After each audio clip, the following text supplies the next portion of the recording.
Welcome to Bamanda Podcast, your frontline source for smart, sharp, and straight talk on IT trends, tech truths, and digital transformation. Here is today's podcast in Amharic. የራሱን የቢዝነስ መተግበሪያ አፕሊኬሽን ማለት ነው ያለ ብዙ የኮድ ዕውቀት መገንባት ቢችሉስ ብሎ አስቡ ያውቃሉ? ወይም ደግሞ በየቀኑ የሚደጋገሙ አሰልቺ ስራዎች አሉ አይደል? እነሱን በቃ አውቶሜት ማድረግ ቢቻልስ? በትክክል የሚገርመው ይሄ አሁን ምኞት አይደለም፣ ኡል ሊሆን የሚችል ነገር ነው አይደል? ዛሬ በማይክሮሶፍት ፓወር ፕላትፎርም ላይ እናተኩራለን። ይሄ የመሳሪያዎች ስብስብ እንደነዚህ ያሉ ነገሮችን ኡል ለማድረግ የተነደፈ ነው። በጣም ትክክል። እና የዛሬው ውይይታችን ዋናኛ መነሻችን ከበማንዳ ቴክኖሎጂ ማሰልጠኛ ያገኘነው ሰፊ የትምህርት ከበማንዳ ነው። ስለዚህ ከዚህ ምንጭ ያገኘናቸውን ዋና ነጥቦች እያጣቀስን ነው የምንወያየው። ዓላማችንም እሱ ነው። ከበማንዳ ማቴሪያል ተነስተን ፓወር ፕላትፎርም በትክክል ምንድን ነው?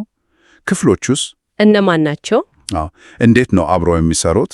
እና ከሁሉም በላይ ደግሞ ለድርጅቶች ምን አይነት ጥቅም አለው?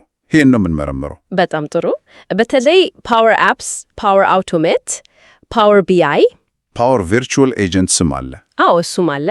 እና ደግሞ አዲሱ ፓወር ፔጅስ ልክ ነው። እሺ፣ ለመጀመሪያ እስቲ ፓወር ፕላትፎርሙ የሚባለው ነገር መሰረታዊ ሐሳቡ ምንድን ነው? ከዛ አነሳ።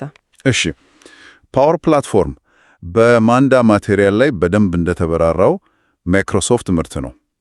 ዋናው ቁም ነገር ሎው ኮድ ኖ ኮድ መርህ ላይ የተመሰረተ መሆኑ ነው። ይችን ቃል በደንብኛት ሎው ኮድ ኖ ኮድ።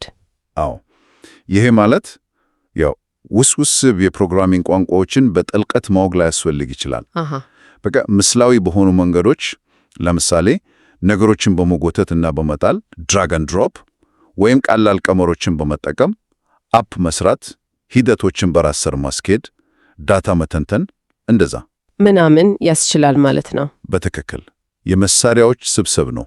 ሎው ኮድ ኖ ኮድ የሚለው ሐሳብ ብዙ ጊዜ ይሰማል፣ ግን በተግባርስ ትንሽ ግልጽ ብታደርገው?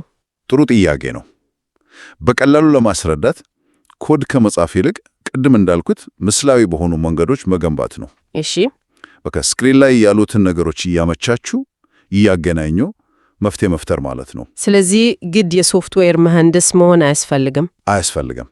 የቢዝነስ ተጠቃሚዎች፣ ማኔጀሮች፣ በቃ የኮምፒውተር መሰረታዊ ዕውቀት ያለው ማንኛውም ሰው ሲቲዝን ዴቨሎፐር የምንላቸው ሲቲዝን ዴቨሎፐርስ፣ እነሱ የራሳቸውን ፍላጎት የሚያሟላ አፕ ወይም አውቶሜሽን መፍጠር ይችላሉ ማለት ነው። ይህ የሚገርም ነው። እውነት ለመናገር ፕሮግራሚንግ መማር በጣም ከባድ ነው የሚባለው እሱማ ነው። ይሄ አንን ያቀላል። በማንዳ ማቴሪያል ላይ ፓወር ፕላትፎርምን እንደ ዲጂታል የመሳሪያ ሳጥን ነው የሚለው። እሱን አይቼዋለሁ።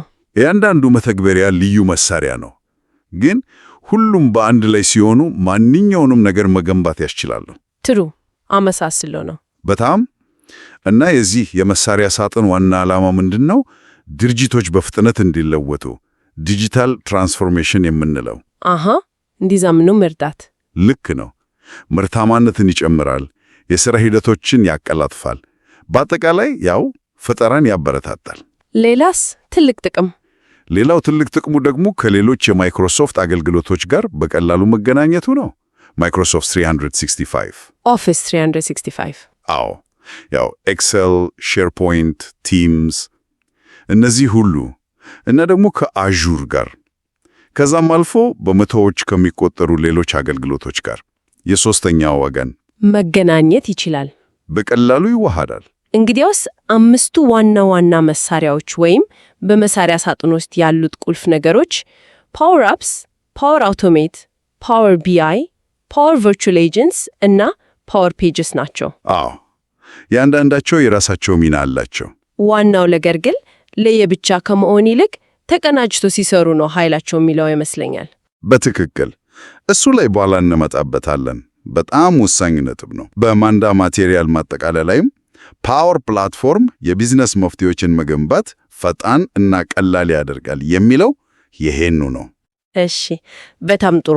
አሁን እስቲ ወደ እነዚህ 5 ቁልፍ ክፍሎች እያንዳንዳቸው ላይ ትንሽ ጠለቅ እንበል፣ ምን እንደሚሰሩና በተጨባጭ እንዴት ልንጠቀምባቸው እንደምንችል ከበማንዳ ማቴሪያል በተገኙ ምሳሌዎች እንይ። መልካም። በምን እንጀምር? በፓወር አፕስ እንጀምር። ይሄ አፕ የሚለው ስሙ ራሱ ይናገራል። እውነት ነው። ፓወር አፕስ ዋናው ስራው ብጁ መተግበሪያዎችን ከስተም አፕሊኬሽንስ የምንላቸውን በፍጥነትና በቀላሉ ለመገንባት ነው። ለድርጅቱ የተለየ ፍላጎት ምላሽ የሚሰጡ። ልክ ነው። እና ሁለት ዋና አይነቶች አሉት፣ ካንቫስ አፕስ እና ሞዴል ድሪቨን አፕስ። ልዩነታቸው ምንድን ነው? በአጭሩ ለምን ሁለት አይነት አስፈለገ? ካንቫስ አፕስ ስሙ እንደሚለው ልክ በባዶ ሸራ ላይ እንደመሳል ነው። የመተግበሪያውን ገጽታ ዲዛይኑን ሙሉ በሙሉ እንደፈለግን የመቆጣጠር ነፃነት ይሰጠናል። በቃ ድራግ እና ድሮፕ እያደረጉ በመጎተት እና በመጣል ቀለሞችን መቀየር፣ ቦታ መቀያየር ሙሉ ነፃነት አለ። ሞዴል ድሪቨን የሚባለውስ? ሞዴል ድሪቨን አፕስ ደግሞ ትኩረቱ ዳታው ላይ ነው፣ የመረጃው አወቃቀር ላይ። ዳታ ሞዴል አንዴ መረጃው እንዴት እንደሚደራጅ ከገለጽን የመተግበሪያው ገጽታና አሰራር በአብዛኛው በራስ ስር ይገነባል። ውስብስብ የቢዝነስ ሂደቶች ላላቸው ነገሮች ብዙ ዳታን ለማስተዳደር በጣም የተሻለ ነው። ገባኝ። ስለዚህ አንዱ ለዲዛይን ነፃነት እና ለቀላል አፖች፣ ሌላኛው ለበለጠ ውስብስብ ዳታ ተኮር ለሆኑ አፖች ማለት ነው። በአብዛኛው እንደዛ ማለት ይቻላል። ምርጫው እንደ ፍላጎቱ ይወሰናል። ፓወር አፕስን በተግባር እናየዋለን። አንድ ምሳሌ ከበማንዳ ማቴሪያል ብትሰጠን። እሺ፣ በበማንዳ ማቴሪያል ላይ የተጠቀሰው ምሳሌ አንድ አነስተኛ ሱቅ አለው ነጋዴን እናስብ። እሺ፣ የወረቀት ደብተር ወይም በጣም ውስብስብ ኤክሴል ከመጠቀም ይልቅ በፓወር አፕስ በጣም ቀላል የሆነ የዕቃ ክምችት መከታተያ ኢንቨንቶሪ ትራኪንግ አፕ በራሱ ሊሰራ ይችላል። ቀላል? አዎ፣ በጣም ቀላል። በቃ ዕቃ ሲገባ ወይም ሲሸጥ በስልኩ ላይ ባለው አፕ ይመዘግባል። የበጣም ጠቃሚ ነው። በጣም ዳታውን በአንድ ቦታ ይሰበሰባል። ይህንን መሞከር ለሚፈልግ ሰው አንድ ትንሽ መጀመሪያ እርምጃ ምን ሊሆን ይችላል? ምናልባት በጣም ቀላል ነገር በፓወር አፕስ 2 ገጽ ያለው አፕ መፍጠር። እሺ፣ አንደኛው ገጽ ላይ ዝርዝር ነገር የሚያሳይ፣ ሌላኛው ላይ ደግሞ አዲስ ነገር የሚመዘገብበት ፎርም። ከዛ ያንን ከሼርፖይንት ሊስት ጋር ወይም ከኤክሴል ፋይል ጋር ማገናኘት መሞከር ጥሩ መነሻ ነው። በጣም ጥሩ ሐሳብ፣ ቀላል እና ተግባራዊ። አሁን ደግሞ ወደ ሁለተኛው ክፍል እንለፍ፣ ፓወር አውቶሜት። ይሄኛው አውቶሜሽን ስራዎቹን በራስ ሰር ስለማሰራት ይመስለኛል። በትክክል። ፓወር አውቶሜት ዋናው ጥቅሙ ተደጋጋሚና ጊዜ የሚወስዱ ስራዎች አሉ አይደል? አሉ፣ በጣም ብዙ። እነሱን እና ደግሞ የሥራ ፍሰቶች ወርክፍሎ በተለያዩ አፕሊኬሽኖችና አገልግሎቶች መካከል በራስ ሰር እንዲከናወኑ ማድረግ ነው። ስለዚህ በማንዳ ማቴሪያል ላይ የግል ሮቦት ረዳቶ ያለው ለዚህ ነው። በትክክል። በጣም ገላጭ አነጋገር ነው። አስቡት፣ ፋይሎቹን ኮፒ ማድረግ፣ ኢሜል መላክ፣ የሆነ ነገር ሲፈጠር ማሳወቂያ መላክ፣ ማጽደቂያ መጠየቅ፣ መረጃዎችን ከአንድ ቦታ ወደ ሌላ ማዛወር። ይህ ሁሉ በራስ ሰር ይሰራል። በቃ እኛ ከማድረጋችን በፊት እሱ ይሰራል። ይህ ማለት ብዙ የእጅ ስራ ይቀንሳል ማለት ነው። ለምሳሌ አንድ ሰው የሆነ ፎርም ቢሞላ እና ማጽደቂያ አፕሩቫል የሚያስፈልገው ከሆነ ፓወር አውቶሜት ለሚመለከተው ሰው ልቆ ሲጸድቅ መልስ ይመልሳል። በትክክል። ይሄ በጣም የተለመደ አጠቃቀሙ ነው። አፕሩቫልስ፣ ኖቲፊኬሽንስ፣ ዴታ ኮሌክሽን እነዚህን በጣም ያቀላጥፋል። የሚገርመው ነገር ደግሞ ከስንት አገልግሎቶች ጋር ነው የሚገናኘው ያልከው? ከ1000 በላይ። ዋው! ከተለያዩ አገልግሎቶች ጋር መገናኘት ይችላል። ማይክሮሶፍት ብቻ አይደለም፣ ሌሎችም ብዙ። እና ደግሞ ዝግጁ የሆኑ አብነቶች ቴምፕሌቶች አሉት። ቴምፕሌት? ለተለመዱ ስራዎች ለምሳሌ ኢሜል አባሪ ሲመጣ ጉግል ድራይቭ ላይ አስቀምጥ አይነት ዝግጁ ፍሎው አለ። ብዙ ጊዜ ከባዶ መጀመርም አይጠበቅም። አሰራሩስ እንዴት ነው የሚሰራው? በጣም ቀላል አመከኞ ነው ያለው። አንድ ነገር ሲከሰት ትሪገር፣ ለምሳሌ አዲስ ኢሜል ሲመጣ ይህንን አድርግ አክሽን፣ ለምሳሌ አባሪውን አስቀምጥ። በቃ ይሄ ነው። ገባኝ። ትሪገር እና አክሽን ለዚህም አንድ ተጨባጭ ምሳሌ ብንሰጥ ጥሩ ነበር። እሺ፣ አንድ የሰው ሀብት ክፍል እናስብ። እሺ። አዲስ ሰራተኛ ሲቀጠር ብዙ የሚሰሩ ነገሮች አሉ አይደል? የእንኳን ደህና መጣችሁ ኢሜል መላክ፣ የኮምፒውተር አካውንት እንዲከፈትለት መጠየቅ፣ የስልጠና መረጃ መላክ ወዘተ። በጣም ብዙ ስራ ነው። አዎ። ይህንን ሁሉ ሂደት ፓወር አውቶሜት በራስ ስር እንዲያከናውን ማዘዝ ይቻላል። አንድ ጊዜ አዲስ ሰራተኛ መረጃ ፎርም ላይ ሲሞላ ፓወር አውቶሜት ቀሪውን ስራ በራስ ስር ይሰራዋል። ይህማ ጊዜ ከመቆጠብም በላይ ስህተትንም ይቀንሳል፣ ወጥነትም ይኖራል። በትክክል እያንዳንዱ ሰራተኛ ተመሳሳይ ሂደት ውስጥ ያልፋል። ለዚህስ አንድ ቀላል የሙከራ ተግባር፣ በጣም ቀላል ነገር፣ ለምሳሌ በየቀኑ ጠዋት ለራስ የሆነ ማስታወሻ የሚልክ ኢሜል ወይም የቲምስ መልእክት እንዲላክ የሚያደርግ ፍሎው መፍጠር በጣም ቀላል ነው። እሺ፣ ይሄም ጥሩ መነሻ ነው። አሁን ደግሞ ወደ ሶስተኛው ኒድ፣ መረጃን ወደ ግንዛቤ ስለመቀየር ፓወር ቢአይ። ይሄኛው ስለ ዳታ ትንተናና ምስላዊ መግለጫ ነው አይደል ያልነው? ልክ ነው። ፓወር ቢአይ ያው ቢዝነስ ኢንቴሊጀንስ ማለት ነው። ዋናው ዓላማው ከተለያዩ ምንጮች የተሰበሰበን ጥሬ መረጃ ሮ ዴታ እሱን ወስዶ ወደ ትርጉም ያለው በቀላሉ የሚታይና የሚፈታ ግንዛቤ መቀየር ነው። እንዴት ነው የሚቀየረው? በዋናነት መስተጋብራዊ ዳሽቦርዶችን፣ ኢንተራክቲቭ ዳሽቦርዶች እና ሪፖርቶች በመጠቀም ነው። ስለዚህ ዝም ብሎ ቁጥር በኤክሴል ላይ ከማየት ይልቅ በግራፎች፣ በቻርቶች፣ በካርታዎች መረጃውን አይቶ አዝማሚያዎችን፣ ትሬንድሱን እና ስርዓተ ጥለቶችን ፓተርንስ በቀላሉ መለየት ያስችላል ማለት ነው። በትክክል። ይሄ ደግሞ በጣም አስፈላጊው ነገር የተሻለ ውሳኔ ለመውሰድ ይረዳል። ለምሳሌ አንድ የሽያጭ ቡድን መሪ አስቤ። እሺ። በየቀኑ ወይም በየሰዓቱ የሽያጭ መጠኑን፣ በየክልሉ ያለውን አፈጻጸም፣ የትኞቹ ምርቶች በደንብ እንደሚሸጡ፣ ምርጥ የሽያጭ ሰራተኞቹ እነማን እንደሆኑ ይህን ሁሉ በፓወር ቢአይ ዳሽቦርድ ላይ በቅጽበት ሪል ታይም ማየት ይችላል። ይህ በጣም ኃይለኛ ነው። ብዙ ሰው ግን ይህንን በኤክሴል መስራት አይቻልም ወይ ብሎ ሊጠይቅ ይችላል። ጥሩ ጥያቄ ነው። ልዩነቱ ጥልቅ ነው። እስቲ አስቢው፣ አንድ የቢዝነስ ተንታኝ ለሽያጭ መሪው ይህን ሲያስረዳ፣ እሺ ሚና እንጫወት፣ እኔ የሽያጭ መሪው ልሁን፣ አንተ ተንታኙ። ስማ፣ ይሄ ፓወር ቢአይ ምትሌን ነገር ጥሩ ይመስላል፣ ግን ኤክሴል እኮ ቻርት ይሰራል፣ ለምን እንቀይራለን? አለቃ፣ እውነት ነው፣ ኤክሴል ቻርት ይሰራል፣ ግን ፓወር ቢአይ መረጃውን በቀጥታ ከሽያጭ ሲስተማችን ያመጣ በየጊዜው ያድሰዋል፣ ሪፍሬሽ። ኤክሴል ላይ በእጅ ኮፒ ፔስት ወይም ማኑዋሊ ማደስ ያስፈልጋል። እሺ። ደግሞም በአንድ ዳሽቦርድ ላይ ተለያዩ መረጃዎችን በጣም ማራኪና መስተጋበራዊ በሆነ መንገድ ያሳያል። የትኛው ክልል ደከም እንዳለ ለማየት ክልሉን ክሊክ ማድረግ ብቻ በቂ ነው። ይህንን በኤክሴል ለመስራት በጣም ከባድ ነው፣ ጊዜም ይወስዳል። ስለዚህ የትኛው ምርት ነው በደንብ የተሸጠ ያለው፣ የትኛው ክልል ላይ ነው ችግር ያለው የሚለውን ወዲያው በቃ ማወቅ እንችላለን። በትክክል በጣቱ ዳሽቦርዱን እየነካኩ ኢንተራክቲቭ መረጃውን መመርመር ይችላሉ። ጥልቅ ትንተናም መስራት ይቻላል። ገባኝ። ይሄ ነው የፓወር ቢአይ ኃይል። በጣም ግልጽ ነው። አዎ። አራተኛው ክፍል ፓወር ቨርቹዋል ኤጀንትስ። ይሄ ደግሞ ስለ ቻት ቦቶች ነው። ልክ ነው። ፓወር ቨርቹዋል ኤጀንትስ ኮድ መጻፍ ሳያስፈልግ ብልህ የውይይት ቦቶች ኢንቴሊጀንት ቻት ቦትስ ለመፍጠር የሚያስችል መሳሪያ ነው። ቦቶች ያው እንደ ሲሪ ወይ አሌክሳ አይነት ነገር በመጠኑ ይመሳሰላሉ። እነዚህ ቦቶች ግን በዋናነት ለድርጅት ውስጥ ወይም ለደንበኞች አገልግሎት ነው የሚሰሩት። የሰዎቹን ጥያቄ በተፈጥሮ ቋንቋ ናቹራል ላንጉዌጅ ፕሮሰሲንግ ኤንኤልፒ ተረድቶ መልስ መስጠት ወይም ቀላል ተግባራቶችን ማከናወን ይችላሉ። የት ነው ጠቀሜታቸው በብዛት የሚታየው? በጣም የተለመደው የእገዛ ዴስክ ሄልፕ ዴስክ ላይ ነው። አይቲ ሄልፕ ዴስክ። አዎ። ለምሳሌ አንድ ትልቅ ድርጅት ውስጥ ሰራተኞች በተደጋጋሚ የሚጠየቋቸው የአይቲ ጥያቄዎች አሉ አይደል?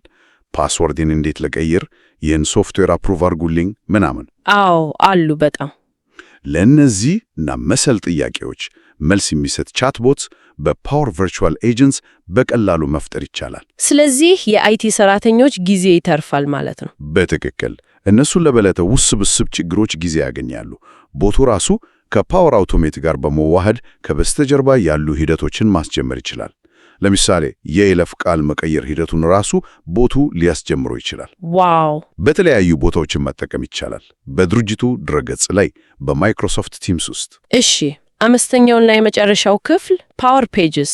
ይህ በአንጻራዊነት አዲስ ነው ተብሏል። ልክ ነው።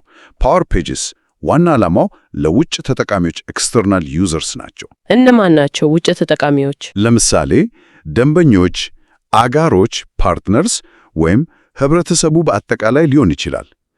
ለእነዚህ ተጠቃሚዎች የሚሆኑ ደህንነታቸው የተጠበቁ ድረገጾችን ዌብሳይትስ በዝቅተኛ ኮድ ለመገንባት ነው። ከሌሎች ድረገጽ መስሪያዎች በምን ይለያያል? ልዩ የሚያደርገው ከድርጅቱ የውስጥ መረጃ በተለይ ዳታቨርስ ውስጥ ካለ መረጃ ጋር በቀላሉ መገናኘት መቻሉ ነው። አሃ፣ ስለዚህ ዝም ብሎ መረጃ የሚያሳይ ሳይሆን መስተጋበር መፍጠር ይቻላል። በትክክል።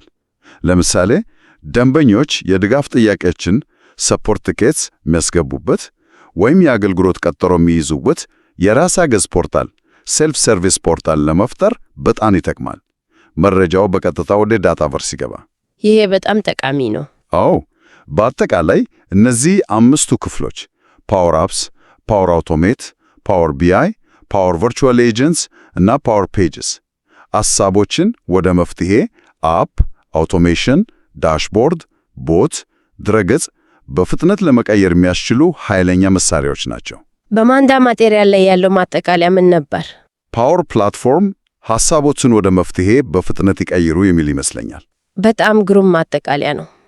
እስቲ ለማሰብ ያህል አንድ ድርጅት የውስጥ የውጪ መከታተያ መተግበሪያ ኤክስፔንስ ትራከር አፕ ለመስራት ቢፈልግ ከነዚህ አምስቱ የትኛውን በዋናነት ይጠቀማል?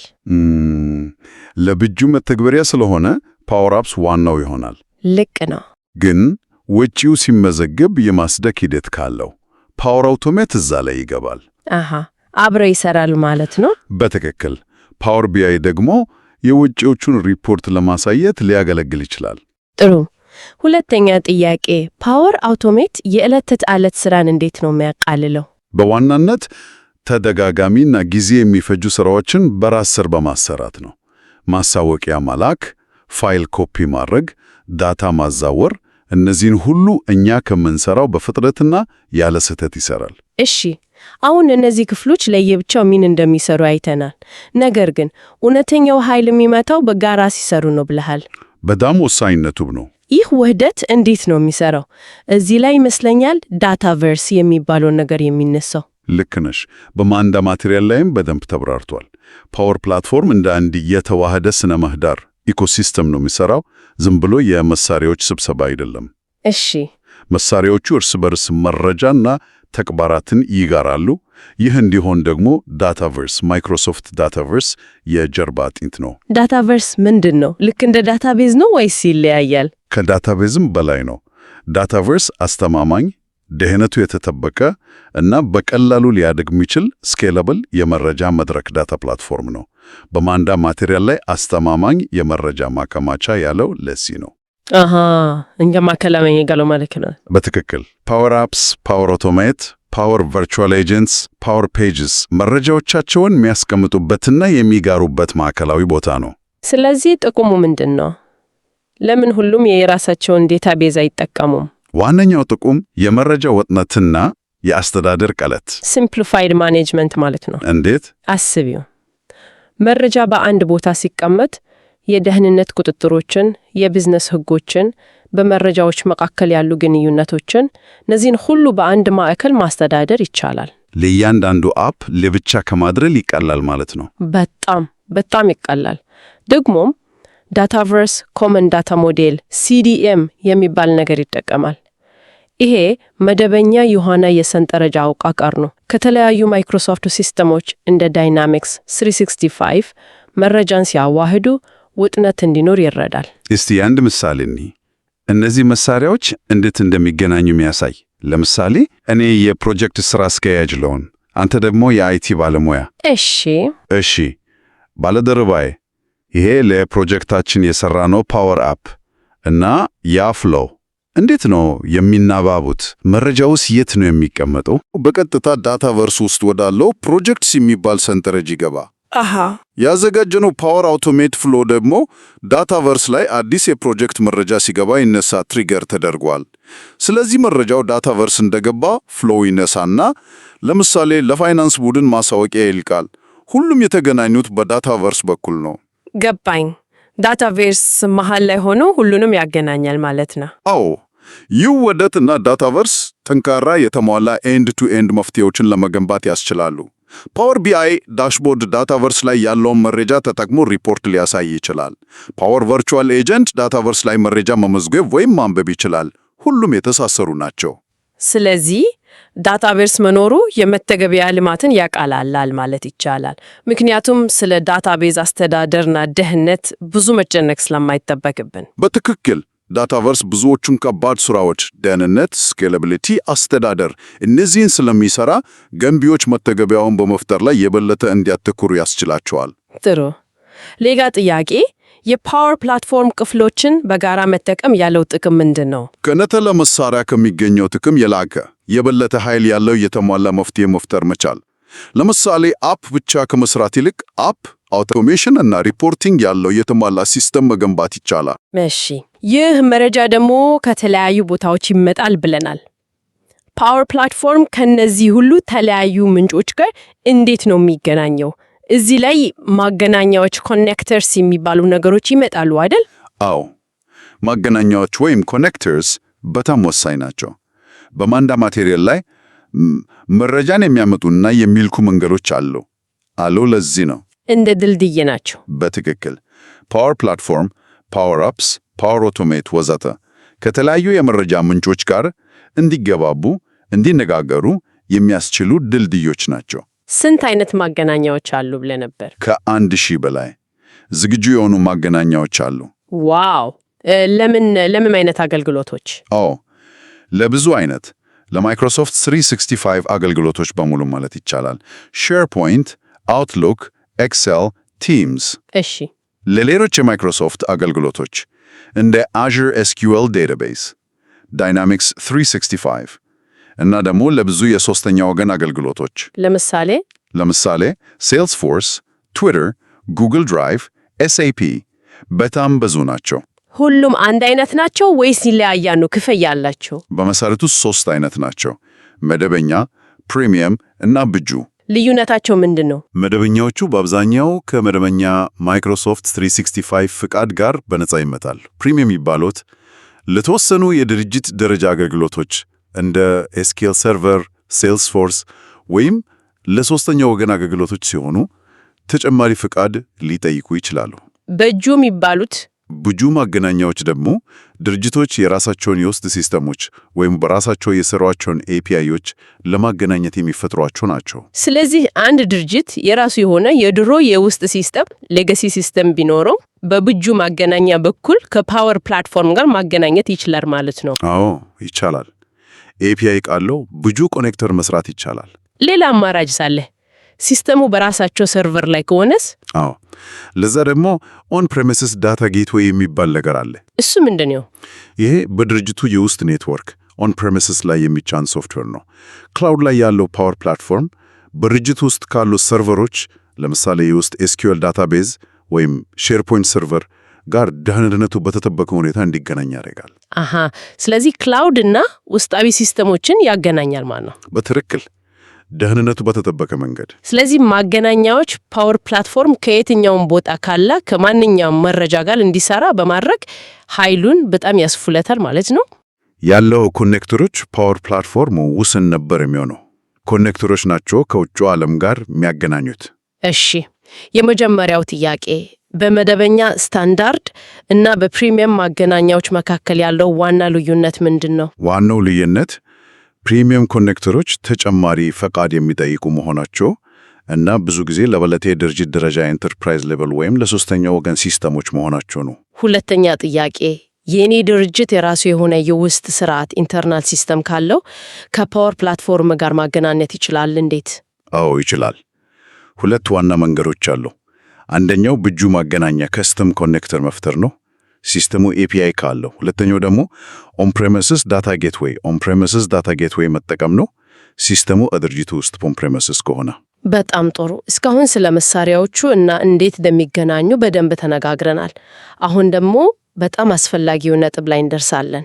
ፓወር ፕላትፎርም ለቢዝነሶቹ ስለሚሰጠው ተጫባች ዋጋ ቢዝነስ ቫልዩ እና ከዲጂታል ትራንስፎርሜሽን ጋር ስላለው ሚና እንጋገር። በማንዳ ማቴሪያልም ይሄ በስፋት ተዳስሷል አይደል? አዎ። ፓወር ፕላትፎርም ዲጂታል ትራንስፎርሜሽንን በብዙ መንገዶች ነው የሚያፋጥነው።